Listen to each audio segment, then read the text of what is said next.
Hey, good morning, gang.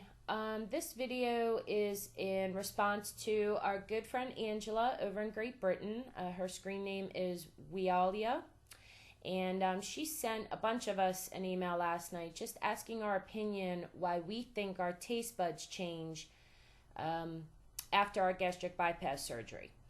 I think the number one reason they change immediately after surgery is because our bodies go into what's called ketosis. When we are fresh post-ops, we really are not getting any carbs in. We're so concentrated on getting protein into our bodies that carbs just become secondary. And when you remove carbs from your diet, you throw your body into ketosis. Google it. It'll give you a much more sound medical definition than I could ever give you. But the bottom line is when you go into ketosis, your body is in a major fat burning stage. And what happens with ketosis is it kind of gives you like a little bit of a metallic taste in your mouth. Your smell of your urine can even change because you're urinating out all the ketones. It doesn't last long. You're in ketosis. I don't know. I guess I was in it for about, 4 weeks, maybe 6 weeks before I came out of it. And then my taste buds pretty much went back to normal.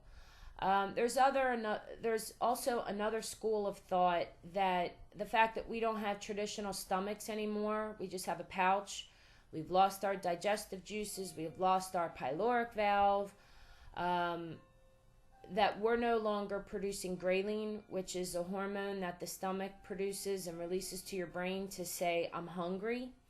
So, the fact that you don't have the ghrelin anymore, I think that could possibly affect your tastes in food. Another thought process on it is, when you're a fresh post-op, you're not eating all the foods you normally eat. So you're weaning your body off of, the real high carby food and the fatty food. And your body doesn't really want that crap anyway. And when you wean yourself off of it, to go back to eating it is almost counterproductive. This is just my personal thoughts. I'm not a doctor and I'm not giving medical advice, but my personal experience was the first 3 or 4 months post-op, I'm healing from major surgery. I'm teaching myself new eating habits. And I took that time to really listen to my body. I would try to listen to triggers. Would my body tell me if I needed more protein? Would my body tell me if I needed more fluid intake?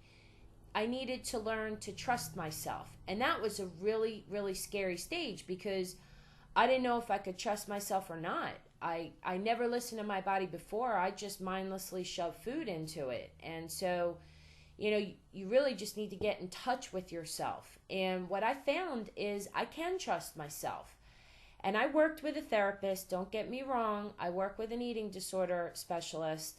Remember, everybody, I have binge eating disorder. And I worked long and hard with her about this. And, with her help and her support, I got through that stage of learning to trust myself. I was so afraid that if I had relied solely on my physical being to tell me what to do, I kept getting afraid that I would trigger myself to go back to eating crap. And that is not what happened for me personally. But remember, I'm also in therapy. I have found that by listening to my body, when I think I'm hungry, what I'll do is, especially if I've eaten just recently and I feel like I might be hungry again, what I do is I drink a big glass of water and I wait 30 minutes, which is the rules. And if I find after 30 minutes after drinking that water, I'm still hungry, then I know that's my body saying you need to feed me food. But that signal that your body sends, I'm thirsty and I'm hungry, is a very similar signal. So sometimes when you think you're hungry, you're really just thirsty. So that's how I compensate with that. Instead of just shoving food into me, I drink something. And I would say probably 60 to 70% of the time, I was just thirsty. I was not hungry. So I'm always grateful that I stopped and listened and followed the rules, and I managed to decrease my caloric intake for the day by feeding it more fluids, which you need fluids. So that has been a huge help for me. I also food journal. Some people like to track everything. They like to track how many calories, how many fat grams, how many carb grams, how many grams of protein. I do not do that. I do believe that we are making a lifestyle change. This is for the rest of our lives.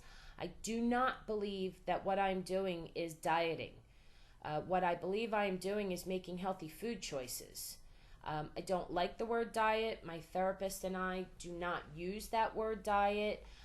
We do not use the terminology of cheating either. That comes from my nutritionist and my therapist. I am not cheating.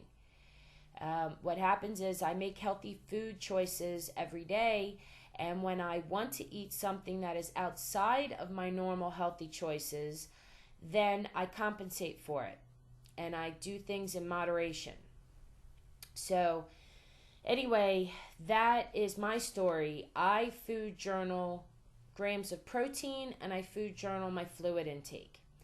I live by the golden rule that it is protein first at every meal with complex carbs and fat. I keep that on the lower side, obviously. Protein first, low carb, low fat, and no sugar. No water 30 minutes before or 30 minutes after eating. And I follow those rules every day, and here I am, 15 pounds from goal in 6 months out from surgery. So I think it works, and I think the surgeons put those rules into place for a reason, and they're not hard to follow. They're not hard to go by. If you just develop those habits, they're not hard. And I do treat myself, don't get me wrong. Last night I went out for dinner and I had half a cheeseburger, bun and all, and a few french fries. I have no problem with that. Every day I snack on hard pretzels, which is nothing but carbs and sodium, every day. But I also get 60 to 70 grams of protein a day. I get 60 to 70 ounces of water in a day. And so, as long as I keep following those rules, everything's fine. Back to the topic of taste buds changing, mine have not changed. Everything I liked pre-op, I liked post-op. There's no new foods that I like that I didn't like before. I have not had an issue with it. I think taste buds changing is really right after surgery, and once you're far enough out, it's not an issue anymore. So anyway, that's my video on it, and if anything I said doesn't make sense, or of course if you have another school of thought that might help me along in my journey, I'm wide open to listening to other people's perspective or their thought process. And I wish you all the best of luck, especially Angela. I know you're being a good girl. You're doing your research, so bravo to you. Also, it's November 4th. I just voted. Can you see that? I don't think you can. It says I voted.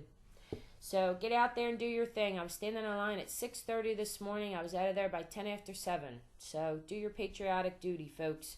All right, guys. I'll catch you all on the flip side.